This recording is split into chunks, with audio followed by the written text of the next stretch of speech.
And hello to another episode of Tech Talk. Here's Jürgen, and this is Cameron. And we're with ACT Computers, obviously, as you can see in the backdrop. So, today we're going to have a really interesting topic, and we're going to talk about the evolution of storage.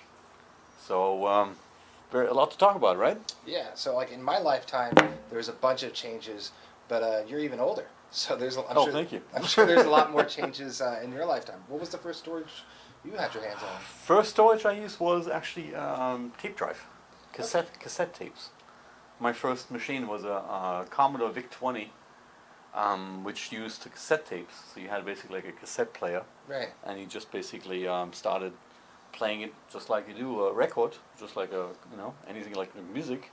You hit play, you wait about 10, 20 minutes, seriously, and then hopefully the game comes up with some program.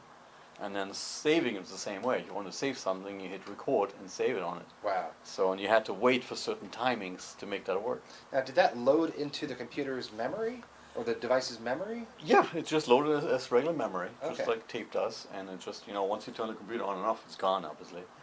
But that's how you saved in the old days. So that would be considered volatile memory then, right? Oh, yeah. It's super volatile. Yeah.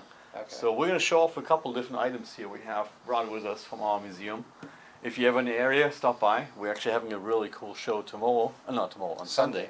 Sunday, from noon to 5. We invited the Florida Retro Computer Club to bring in a whole bunch of stuff, right? Really cool Ataris and older 70s, 80s computers on display. So it'll be really interesting. I think there's going to be food and drinks available too. Yeah, we'll have that too. That's at our location in Vero Beach. Just look it up. We'll have some links on the bottom. But let me show you what we have we brought with us. So what do you got there? Well, this is actually one of our prized pieces in our collection here. This is an MFM hard drive. So as big as that is, it's got to have tons of storage, right? It's very heavy too, so no storage really. So this was a 1986 hard drive. Wow. SCSI. This is actually a SCSI drive, so not MFM. And compared to nowadays, this would hold about 17 songs, MP3 songs, which is amazing. So, very, very little. So it's like an iPod Mini, but not so many. Not so many. Yeah, hold it, how heavy it is. This is surprisingly heavy. Yes. Two-hander. Now, I don't know if they can see on camera here, but there's like 7 or 8 platters in there. Yeah. So the way hard drives worked in the back, in the old days, is that they basically work the same principle as a record player. So, and that's the only way these things have been working. As you remember, record players are very fragile. So, hard drives have the same problem. Hard drives have spinning disks, these platters they call them. They spin very, very fast, so 3 to sometimes 15,000 RPM, so it's very quick for server drives.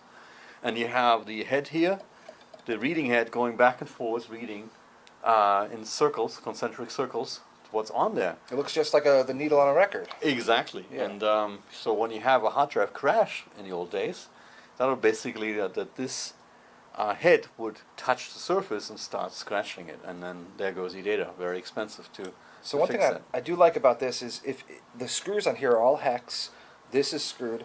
I think they knew that at one time or another, either the read head or the platters would go bad. So this looks like it was easily maintained. Oh yeah, I mean these drives, these old drives especially, you can see there's almost like artwork. Yeah. I actually a couple of years ago I made some clocks out of those things, which is quite cool. You actually bought a clock movement and then used them for something else. But if you look at the craftsmanship on these drives, they're absolutely beautiful the way they're made. Right. Yeah. It was a new science at that time. Exactly. But of course, nowadays that's old technology, and they're fragile drives, especially old ones. Right. And you remember back then we also had to park these drives. Yeah. So, you had to park the head. So yeah. So what that basically means is like kind of like driving your car and stopping your car on a hill, and you put the parking brake on. Okay. The same thing with hard drives. Old hard drives, you had to put a command in, like go to DOS, type in hdpark.com, wait, and it basically would shut down the hard drive before your machine shuts down, and park those heads in a safe position, so that in case you would bump your computer, and you wouldn't be destroying your hard drive. Right. And that reminds me of like, you heard of SMART, right? Yeah. The SMART status. Right. So if they didn't park the drive and the drive moved or bumped or something, it could affect the SMART status. Exactly. So what Cameron's talking about here is really interesting. It's the newer drives, all new drives have they built in because, believe it or not, this technology is still around in a lot of hard drives. That's how they operate nowadays. They have something built in called smart monitoring, right? Right. It's temperature, read, write cycles. Exactly. So just like I'm going to use the same analogy as your car, just like your dashboard in your car, it tells the computer if there's something going wrong with the drive.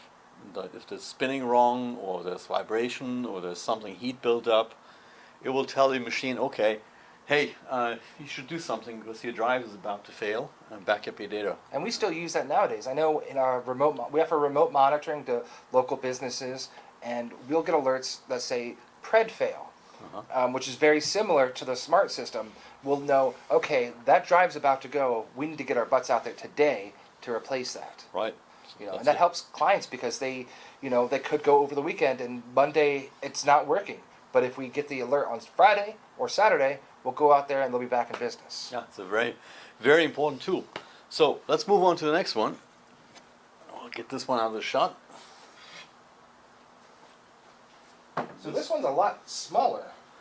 Yes, we can show maybe close to the audience. So this was actually they call it a quantum Bigfoot hard drive. The quantum And what? Quantum Bigfoot. So Okay. Quantum actually used to make hard drives in the older days. And what he did to, I think we actually thought they're going to be recycling old hard drives. So they basically took the old big giant platters from these hard drives Okay. and kind of modernized the whole system and made them more efficient, more dense data, Right. but still the same exact setup. One thing I think is cool is, I don't know if you guys can see this in camera. There is an AT&T chip right here in the corner. Right. So they subcontracted for other components within it. Yeah, they did. Now, I never liked these drives, the Quantum Bigfoots, and thankfully they're gone off the market because these things crashed all the time. They are known for making a big loud clunking noise, and then it's over. Well, compared to that older one, this is what we see more modern. It's not very artwork. It's not very artistic. It's pure function, and apparently it doesn't function super well. No, it doesn't. So I'm very glad they're gone. So whoever had this in the machine in the old days, I'm sorry for you. But So the other one was SCSI, right? yeah, so this one actually moved over now to IDE, the IDE format, that was around for, 20 years, I Yeah, think? long time. Yeah. And with that, it was fun. When I was growing up, you had to make sure you set the jumpers right. There was the slave, the master, Yeah, all the old days Yeah. because in the old days, you can really only have up to maybe 4 hard drives in a computer. Mhm. So you had a master and a slave drive, and by that you had to configure the little jumpers, the little pins down here, which one's master, slave, and you also had to put them on different channels, on the IRQ channels. IRQs, yeah. So I remember the old days was IRQ 14 and 15 were reserved for hard drives. Right. So 14 was the first one. And we still see IRQs. We worked Oh, on yeah. a fax modem, a fax server a couple months ago, and the RAID card and the modem shared the same IRQ. And in BIOS, the BIOS of a computer is basic, low-level operating system. You can't adjust the IRQs anymore. No, you It's can't do that. supposed to be anymore. automatic. Everything's plug and play, but sometimes plug and play is wrong. Yeah. So So yeah, Very that's pretty cool. cool. Let's move on to the next one. So then we finally come up with drives like these. So we actually have the regular hard drives.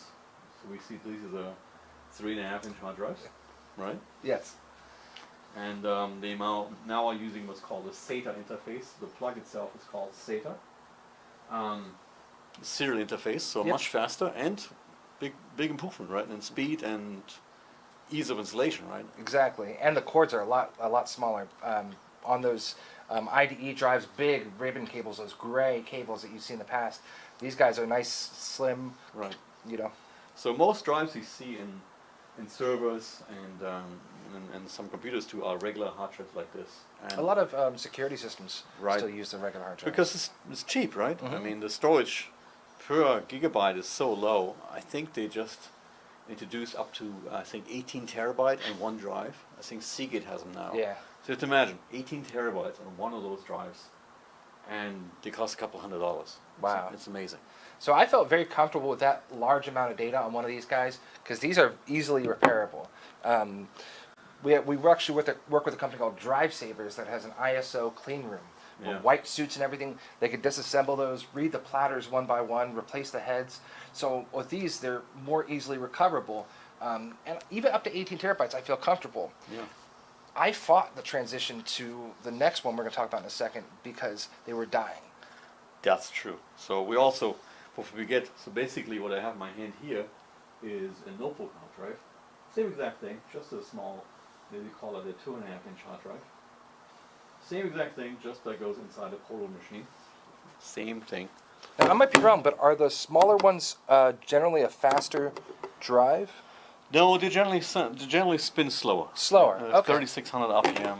And Gotcha. then sometimes I have some of them are variable even, Okay. where you have a notebook and they need to save power. They kind of spin down a little bit. Now we're not using them very much.